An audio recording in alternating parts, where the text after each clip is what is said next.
है सर, चलिए। तो आज हम लोग आपको बताते हैं ये क्या है। तो ये जो आपको फिगर दिखाई दे रही है ये मानव उत्सर्जन तंत्र है, ठीक है। और मानव उत्सर्जन तंत्र में एक एक पार्ट के बारे में आज हम लोग बताते हैं आपको। तो देखिए बड़े ध्यान से किस तरह से मानव उत्सर्जन पदार्थ में उत्सर्जित होता है जो वर्ज्य पदार्थ, जिसे हम लोग अपशिष्ट पदार्थ के नाम से भी जानते हैं, यानी कि खराब पदार्थ। आपको पता होगा जो शरीर की फुसफुस होती है, फुसफुस के द्वारा क्या होता है, तो वहां से जो ब्लड में रुधिर के साथ जो कार्बन डाइऑक्साइड मिला हुआ होता है CO2, वो वहां से अलग हो जाता है। जो CO2 होता है और ये यहाँ से क्या होता है, फुसफुस में अलग हो जाता है, फुसफुस में, ठीक है। लेकिन अन्य जो विरल पदार्थ बच जाते हैं जिसे हम लोग अपशिष्ट पदार्थ होते हैं, तो उनको ये हमारे शरीर से उत्सर्जन करना बहुत ही आवश्यक होता है, क्योंकि ये बहुत ही ज़्यादा हानिकारक पदार्थ होते हैं। तो इनको अलग करने के लिए क्या होता है, ये प्रोसेस आप समझेंगे आज। तो हमारे शरीर में एक जोड़ा यानी कि किडनी पाया जाता है, जिसमें 2 किडनी होते हैं, ठीक है। अगर एक किडनी आपकी खराब हो जाती है फिर भी आप जीवित रहेंगे, कोई ज़्यादा दिक्कत नहीं होती है, ठीक है। और यहाँ से आएंगे तो ये बाई वृक्क धमनी होती है, यहाँ से आप देखेंगे।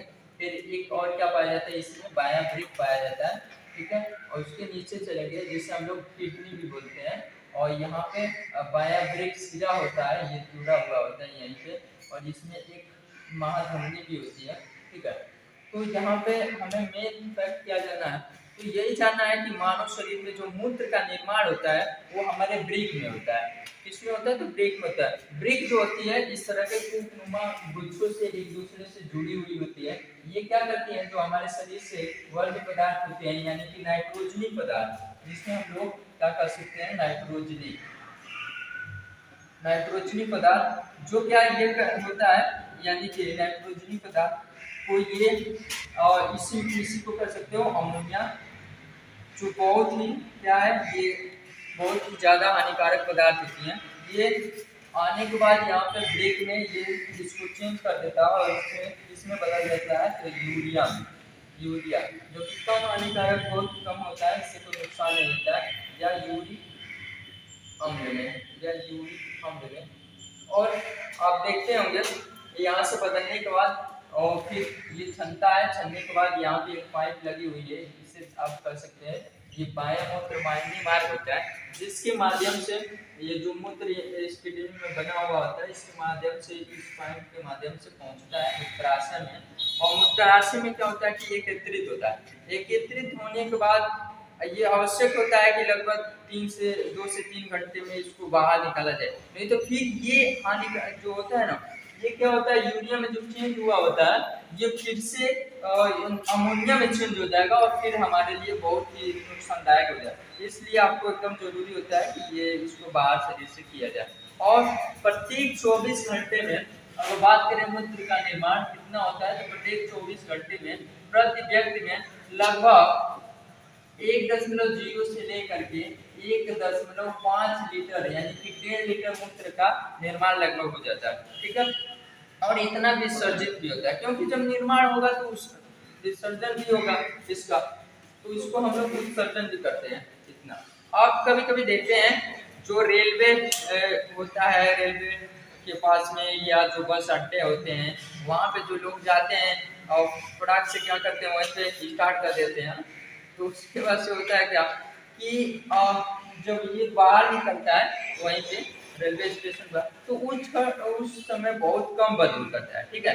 लेकिन आप जैसे ही 2 से 3 घंटा बीता है, फिर ये किसमें चेंज हो जाता है, तो ये फिर से अमोनिया में चेंज होता है। जो यूरिया होता है ये किसमें चेंज हो जाता है, ये यूरिया आपका और किसमें चेंज होता है, तो अमोनिया में चेंज हो जाता है, अमोनिया में, ठीक है। और ये क्या होता है, बहुत ज्यादा फिर से बदबू करने लगता है। इसलिए अगर आप सफाई नहीं होता है जहाँ पे, तो इसीलिए बहुत ज्यादा बस स्टैंड हो या रेलवे स्टेशन हो, यहाँ पे बहुत ज्यादा बदबू होती है, ठीक है। और आप देखते हैं तो इसमें क्या परसेंटेज होता है, अगर बात करें परसेंटेज की, तो मूत्र निर्माण में आप देखेंगे तो जो 95% जल का निर्माण होता है, 95% भाग उसमें जल होता है, ठीक है। और बात करें तो यूरिया की तो 2.5 यानी कि 2.5% भाग यूरिया का निर्माण होता है, और ये जो 2.5% भाग बचता है 97.5 पॉइंट के बाद, ठीक है। तो इसमें क्या होता है, वर्ज्य पदार्थ रहते हैं, इसमें वर्ज्य पदार्थ होते हैं जिसे हम शरीर के अवशेष पदार्थ भी कर सकते हैं, अन्य चीजों से मिलकर बने हुए।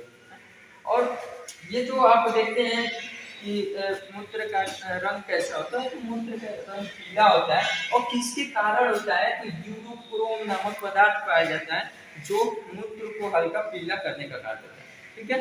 तो आपको बात समझ में आई होगी, आशा करते हैं कि आपको बहुत ही अच्छे से ये बात समझ में आ गई होगी, कहीं भी कोई दिक्कत नहीं होगा। इसके बाद थोड़ी सी और आगे हम लोग बढ़ेंगे, तो आप देखते हैं गांव में कभी कभी लोगों का ब्रेक क्या होता है, खराब होने लगता है, ठीक है। उसमें उस समय हम लोग क्या करते हैं, जो कृत्रिम विधि आई है, कृत्रिम विधि, तो उसमें क्या किया जाता है, कृत्रिम विधि में उस व्यक्ति को बचाने के लिए क्या किया जाता है, तो रक्त का अपवहन किया जाता है, जिसे हम लोग इंग्लिश में डायलिसिस समझ सकते हैं, यानी कि रक्त को छानने के लिए और उसका फिर से निर्माण, क्योंकि जब ये खराबी हो जाएगा, डैमेज हो जाएगा, तो फिर वहाँ पे उसका कार्य बंद हो जाती है, दिक्कत होती है, फिर ये डायलिसिस करके उसके माध्यम से व्यक्ति को कुछ दिनों तक, ठीक है, जीवित रखा जाता है, और अधिकतम 15 साल, वो व्यक्ति अधिकतम 15 साल, इससे ज़्यादा नहीं, ठीक है। तो आशा करते हैं कि आपको हमारी वीडियो बहुत ही अच्छी समझ में आई होगी। अगर आप क्लास 10th के स्टूडेंट हो या 12th के हो, तो आप हमारे चैनल को लाइक सब्सक्राइब करें, और चैनल को सब्सक्राइब भी करें, वीडियो को ज़्यादा से ज़्यादा तक पहुँचाएँ। आने वाले जितने भी अपडेट्स होंगे 2024 में बोर्ड से जुड़े हुए, सारा इसी पे अपडेट आपको दिया जाएगा इसी चैनल पर।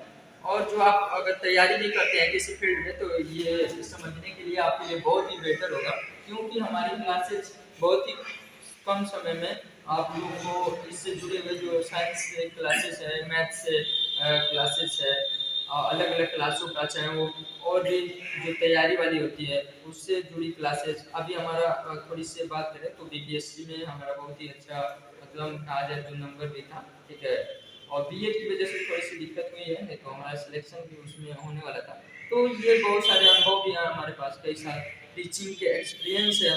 तो क्या क्वेश्चन कब बनेगा, किस एग्जाम में बनेगा, और पूरी स्टेट लेवल से लेकर के हर एग्जाम की जानकारी है, तो आपको बताया भी जाएगा। और हमारी कुछ ही दिनों में बहुत जल्द मैथ की क्लासेस जो आप तैयारी करते हैं, चाहे एसएससी हो, जीडी हो, ऑल वन डे कंपटीशन के लिए भी स्टार्ट हो जाएगी। उसमें तो कुछ आपको, ठीक है, जीएस से जुड़े हुए पोर्शन भी बताया जाएगा, जो ऑनलाइन फॉर्म क्या भरना है आपकी हाइट के हिसाब से, उसके बारे में बताते हैं, ठीक है।